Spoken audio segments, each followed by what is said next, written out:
Bonjour Ruth. Alors je vais te poser des questions comme si j'étais un évangélique. Oui. Hein.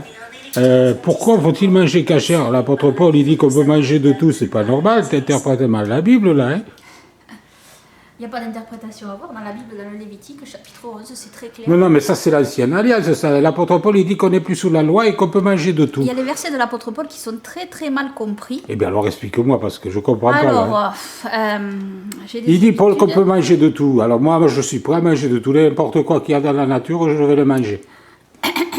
Il dit on peut manger de tout pourvu qu'on le prenne avec action de grâce. Bien sûr, Voilà. il faut le prendre avec action de grâce. Parce que si tu prends un champignon Et il dit, vénéneux, tu on dois peut le faire manger. cuire avec action de grâce. Et là, ben, tu peux le manger.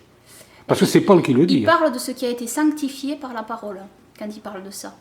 C'est-à-dire, Et alors, sanctifié par la parole, c'est-à-dire en réalité, si on se place à son époque, dans la plume donc d'un juif de son temps, eh bien, ça signifie tout simplement que c'est mis à part.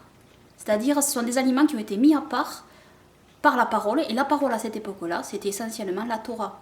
Donc, c'est ces aliments autorisés par la Torah. Sanctifiés, ça veut dire mis à part.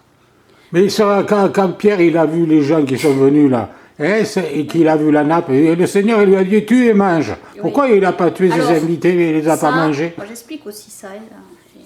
J'ai fait une vidéo aussi. Parce que normalement, il aurait pu les tuer et les manger. Le Seigneur lui a dit tue et mange. Non, ça c'est une image, bien évidemment. Et la nappe. Et parce elle que est- ces elle animaux-là, est- ils représentaient les gens qui étaient venus, hein, c'est bien ça. Oui, oui, c'est tout à fait ça. Hein, parce que moi, Ça j'avais représente pas. les nations. Au début, j'avais rien compris. Moi, je croyais qu'on pouvait manger de tout. Même hein. chez les juifs rabbiniques, les juifs orthodoxes.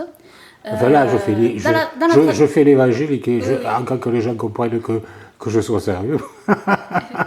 Dans la tradition juive rabbinique même, il est dit donc que les nations sont représentées par des animaux.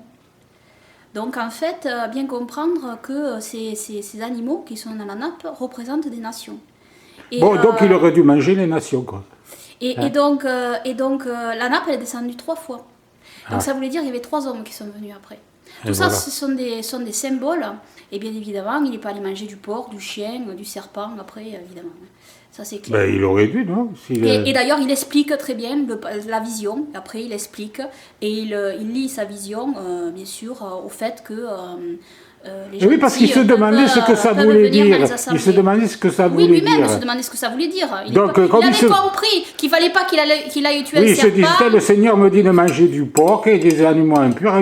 Il est en train de se gratter la tête, là. Oui, oui, bien Il se sûr. dit, mais qu'est-ce qu'il veut dire? Oui, Donc, s'il avait compris Oui, bien que c'était sûr. ça, il serait été à la maison, il aurait dit à sa femme, bon, tue-moi un porc comme manger un porc. Ouais. Je crois que sa femme, là, elle aurait été mal. Ouais. Ça c'est clair. Et il avait Donc, une femme, c'était Pierre, oui. Ben, On sait pas. C'est possible, hein. C'est possible. Ça m'a donné les questions de leur femme à un moment donné, mais je ne sais pas si lui en avait une particulièrement, ça je ne sais pas. Ouais, ouais. Mais c'est possible, oui. Ouais, voilà. Enfin, c'est possible. Je suis Bon, pas merci sûre, hein. Ruth, à bientôt. Je suis hein. pas sûre, hein. Et si j'ai une autre question aussi stupide, je t'appelle. Hein.